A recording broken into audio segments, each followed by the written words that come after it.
내년에 있을 당대표 선거는 나가십니까? 그것도 뭐 아직 뭐 시기도 안 정해져 있는데 제가 뭐라고 말씀드리기 어렵습니다. 아니 뭐 원칙대로 예정대로 간다면 내년 6월이 될 텐데요. 네. 지난번에 뭐 전원내 대표 만나고 있습니다. 그나저나 코로나가 뭐 더블링 상황, 확진자 더블링 상황으로 심각하게 가고 있는데 보건복지부 장관은 2달째 공석이어서요. 네, 빨리 예. 뽑아야 한다. 이런 얘기가 나오는 가운데 나경원 전 원내대표 이름도 하마평에 오르고 있습니다. 들으셨어요? 아유, 전혀, 뭐 그 기사는 봤는데요. 전혀 그런.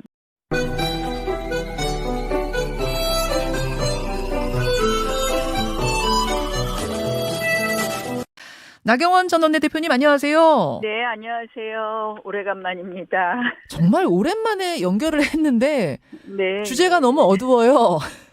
글쎄 말이에요. 사실은 그래서 요청을 받고 나왔습니다. 참 어려운 때고 어두운 때라서 그렇죠. 그래서 이럴 때 그래도 당의 중진으로서 책임 있는 어떤 목소리도 좀 내야 되지 않나 그래서 나왔습니다. 어떻게 지내시는가 했는데 얼마 전에 대학에서 사회복지학 명예박사 학위 받으셨다는 뉴스가 들리더라고요. 아유, 뭐 부끄럽습니다. 참 영광스럽기도 하고요. 그동안 이제 제가 이 장애인 복지라든지 뭐 이와 관련된 활동을 열심히 해온 것. 예. 저는 뭐 이런 일을 하는 거는 늘 우리가 정말 가장 중요한 것이라고 생각을 하고 뭐 밥 먹는 것처럼 한다 이런 생각을 하고 있었는데 그걸 또 평가해 주셔서 너무 감사했습니다. 예, 예. 좋은 얘기는 여기까지고요.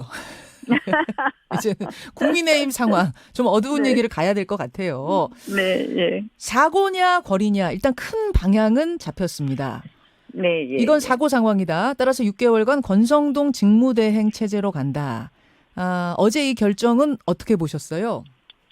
뭐 정말 우리 당이 일단은 딱 질서 있게 정리를 하지 않았습니까? 이제 더 이상 논란 없이 이제 권성동 직무대행 체제로 간다 이렇게 한 것은 굉장히 지금 위기적인 상황에서 예. 참 잘한 결정이다. 역시 국민의힘다운 결정이다. 또 여당으로서의 신뢰를 회복할 수 있는 결정이다. 이렇게 봅니다. 물론 이제 해석에 있어서 다른 해석을 한 분들도 계시지만 예. 거리라고 해석하는 데는 다소 비약이 있다고 생각을 하고요. 그런 경우는 보통 다시는 대표가 대표직에 돌아오지 못하는 것이 확실할 경우에는 그렇게 해석하는 것이 맞겠죠. 그런데 지금 뭐 해석을 운운할 때는 아니고요.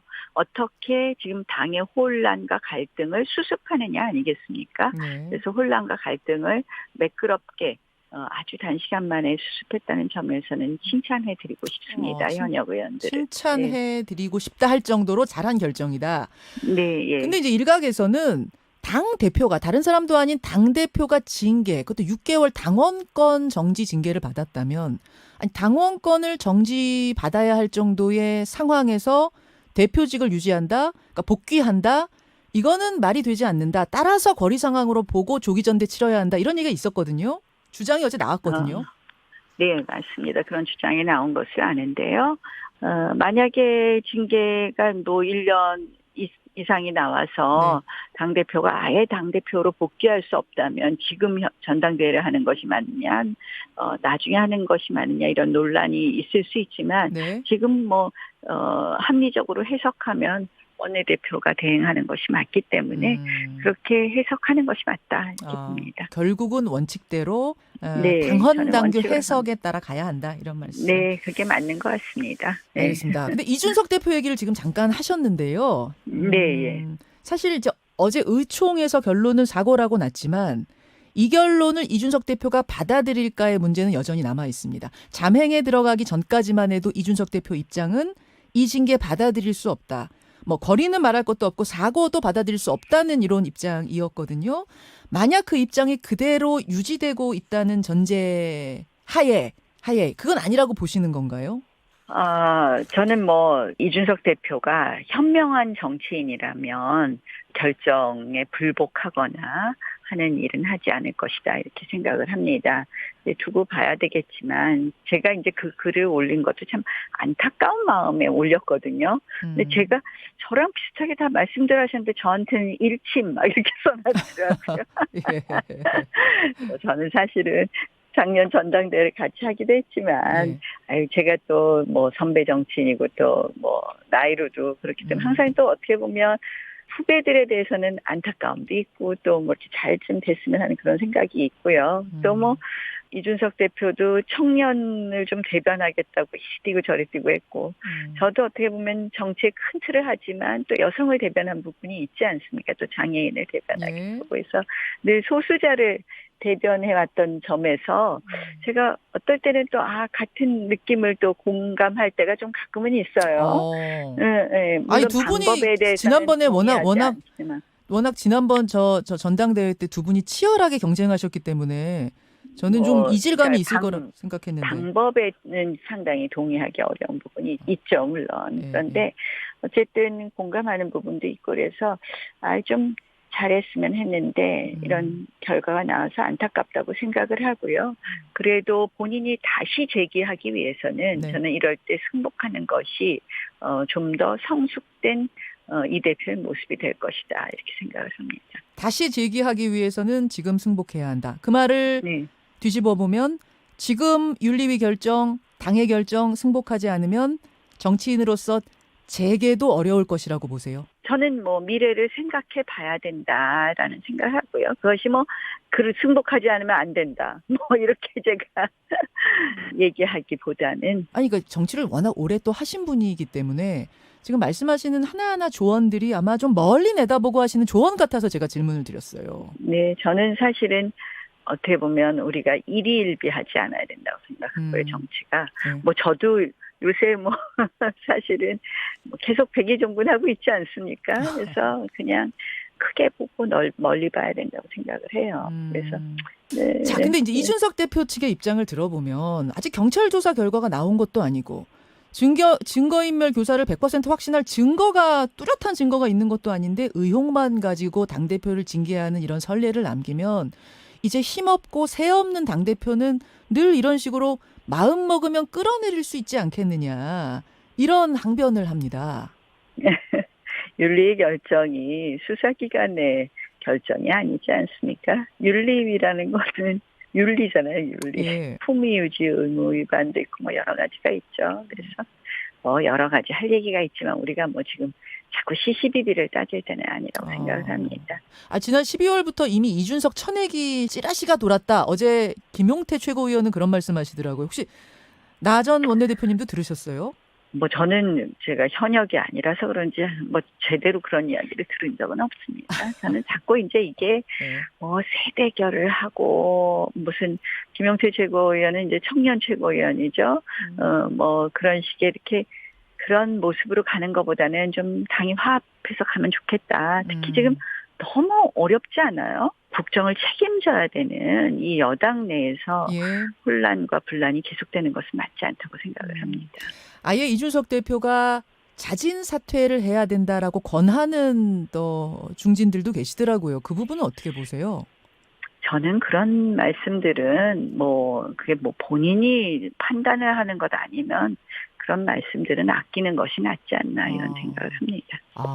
그렇게 저는 자꾸 이제 전체적인 대한민국 이야기를 하려는데 계속 이준석 대표 이야기를 하시네요. 지금 당 이야기는 사실 이준석 대표 문제 풀지 않고는 그래서 당 이야기가 해결이 안 되니까. 맞아요. 뭐 동의하는데요. 그래서 이제 어제 일단은 수습이 됐으니 이제는 이 대표도 존중하고 그래서 이제 당이 다시 좀 건강하게 자리매김을 다시 하고 그래서 저는 지금 제가 아까 미기도 말씀을 드렸지만 대통령도 굉장히 어렵고 외롭고 힘든 시기 아닙니까?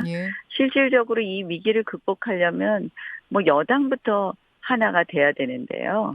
이게 뭐 진짜 여당, 야당 그리고 우리 대통령과 정부 이렇게 3인이 다 일체가 돼야 되는데 지금 여당 자체가 정리가 안 되고 있으니까 참 안타까운 일이거든요. 그래서 저는 빨리 우리가 혼란은 수습하자 이런 생각이라서 그 부분에 대한 말씀도 아끼고 싶어서 제가 드렸습니다. 알겠습니다. 국민의힘 나경원 전 원내대표 만나고 있습니다.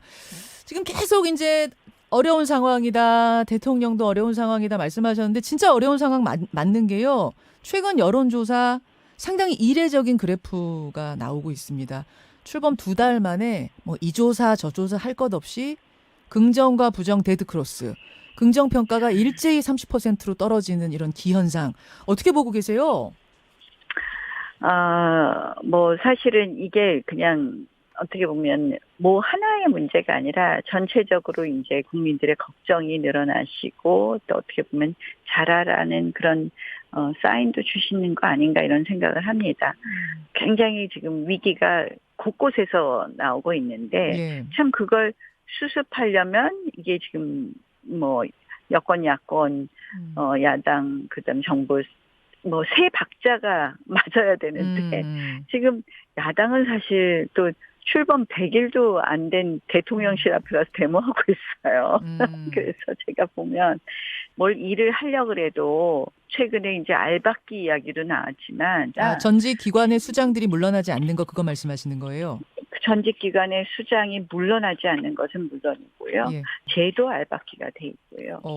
또 사람 알박기가 돼 있고 또 입법 알박기가 돼 있으니 이런 뭐 알박기 때문에 대통령도 참 문신의 폭이 적은 것 같더라고요. 그런 부분이 좀 안타깝고요. 물론 대통령께서도 국민 마음을 미처 못 읽으신 부분도 있다고 생각을 합니다. 그래서 이제 여당 혼란이 수습됐으니 야당도 또 협조할 건 협조하면서 좀 우리는 지금은 여당 야당 가릴 것도 아니에요. 지금 경제 위기가 너무 심각하게 오고 또 팬데믹 위기가 오고 있으니까 예. 그래서 좀 다 같이 힘을 합쳐서 으쌰 좀 했으면 좋겠습니다. 예, 지금 이제 알박기라고 표현하신 즉 개혁을 해보려고 해도 운신의 폭이 너무 좁다는 거, 요거 이제 원인으로 네. 지적하셨는데요. 그것도 그거지만 지금 여론조사 나온 것들 왜 부정적으로 보느냐 이 분석한 걸 보니까 인사에 대한 문제를 여러분께서 지적하고 계시고 또 네. 대통령의 어떤 발언, 행보 뭐 이런 문제에 대한 지적도 꽤 많이 나왔어요. 네. 그 부분 어떻게 보세요? 그래서 제가 아까 미처 국민 마음을 좀 못 읽으신 것도 있는 것 같다 이렇게 말씀을 드렸거든요. 그래서 그런 부분도 이제 조금씩 정리가 되어가지 않을까 이렇게 생각을 합니다. 도어 스태핑에서 나온 발언들이잖아요. 사실은 그 논란이 됐던 발언들이. 도어 스태핑은 계속 하는 게 맞겠습니까? 좀 숨을 고르는 게 맞다고 보세요? 뭐 어제 이제 그 기자실에 기자들이 11명인가요? 확진되면서 도어 스태핑이 잠정 중단이 됐는데요. 예. 사실은 도어 스태핑 자체는 어떻게 보면 굉장히 파격적인 대통령의 행보이죠. 예. 그렇지 않겠습니까? 그동안 뭐 대통령 기자회견이 연례 행사처럼 몇 번 기자회견을 했느냐, 뭐 연두 기자회견이다, 뭐 하다 하면서 정말 대통령과 소통하는 건 어려웠죠. 예. 실질적으로 그것이 제왕적 대통령제로 흘러간 부분도 있다고 생각을 합니다. 예. 그래서 이 도어 스태핑이 주는 파격적인 행보가 또 아까 말씀하신 것처럼 근데 너무 잦으면서 있었던 다소간의 또 불필요한 오해를 불러일으킨 부분은 조금씩 조정해가면 저는 도어 스태핑의 긍정적 측면이 많다. 살려가는 것이 좋지 않을까 이렇게 생각합니다. 아예 그냥 이 기회에 중단하는 편이 낫다는 조언도 당 일각에서 나오더라고요. 그러면 뭐 예전 제왕적 대통령제하고 달라질 게 없지 않습니까? 윤 대통령께서는 정말 어떻게 보면 청와대를 과감하게 옮겼습니다. 뭐 여러 가지 논란이 있었지만 또 그렇게 함으로써 국민 속으로 들어간다는 모습을 보여주셨거든요. 그런데 이제 그 두 번째 행보가 도어 스태핑이었어요. 근데 그것을 아예 또 차단을 한다? 그럼 좀 이따가 이제 불통 대통령이라고 나올 것 같은데요. 그래요? 그러면은 좀 횟수를 줄이는 정도로 뭐 그 정도로 유지. 그러니까 횟수가 꼭 중요한 건 아니겠죠. 긍정적 효과를 높이는 쪽으로 횟수를 좀 줄일 수도 있고 또 말씀을 또 어떤 부분을 하는 걸 좀 정리할 수도 있고 여러 가지 방법이 있겠죠. 네. 나경원 전 원내대표 만나고 있습니다. 그나저나 코로나가 뭐 확진자 더블링 상황으로 심각하게 가고 있는데 보건복지부 장관은 2달째 공석이어서요. 네. 빨리 뽑아야 한다. 이런 얘기가 나오는 가운데 나경원 전 원내대표 이름도 하마평에 오르고 있습니다. 들으셨어요? 전혀, 뭐 그 기사는 봤는데요. 전혀 그런 바 없습니다. 네. 전혀 뭐 대통령실이나 그쪽에 교감은 없었다는 말씀을 드립니다. 혹시라도 요청이 들어오면 어떻게 하실 생각이세요? 저 가정에는 답을 안 합니다. 왜냐하면 이제 보건복지부 장관이란 자리가 꼭 보건만이 아니라 이제 복지 쪽에서도 해야 될 일이 많은데 얼마 전에 또 사회복지학 명예박사학위도 받으시고 해서 그래서 아마 여러 가지로 하마평에 오르는 모양이에요. 그냥 뭐 사실 정치인이라는 것은 자신의 책임을 다할 자리가 있으면 해야 되는 것이 맞겠죠. 근데 뭐 정치인이 할 수 있는 영역은 워낙 많지 않습니까? 예. 어떻게 보면. 예. 그래서 제가 뭐 이렇게 자꾸 말씀드리는 게 맞지 않는 것 같습니다. 내년에 있을 당대표 선거는 나가십니까? 그것도 뭐 아직 뭐 시기도 안 정해져 있는데 제가 뭐라고 말씀드리기 어렵습니다. 아니 뭐 원칙대로 예정대로 간다면 내년 6월이 될 텐데요. 지난번에 네.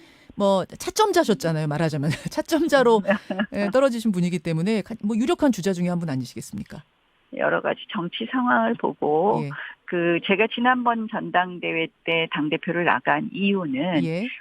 실질적으로 그 대통령 선거를 앞두고 모든 포용할 줄 알고 조율할 줄 아는 당대표가 필요하다고 생각해서 제가 나갔습니다. 그래서 그래도 오랜 경력으로 또 두루두루 그 당시에 대선 후보로 언급되던 분들과 제가 좋은 관계를 맺고 있었기 때문에 충분히 그걸 할 수 있다.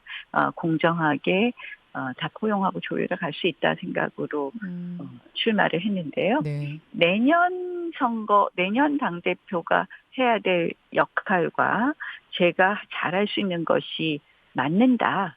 그렇다면 출마를 하는 게 맞을 것이고요. 그에 대한 판단은 조금 더 두고 보겠습니다. 예, 알겠습니다. 네. 예, 자.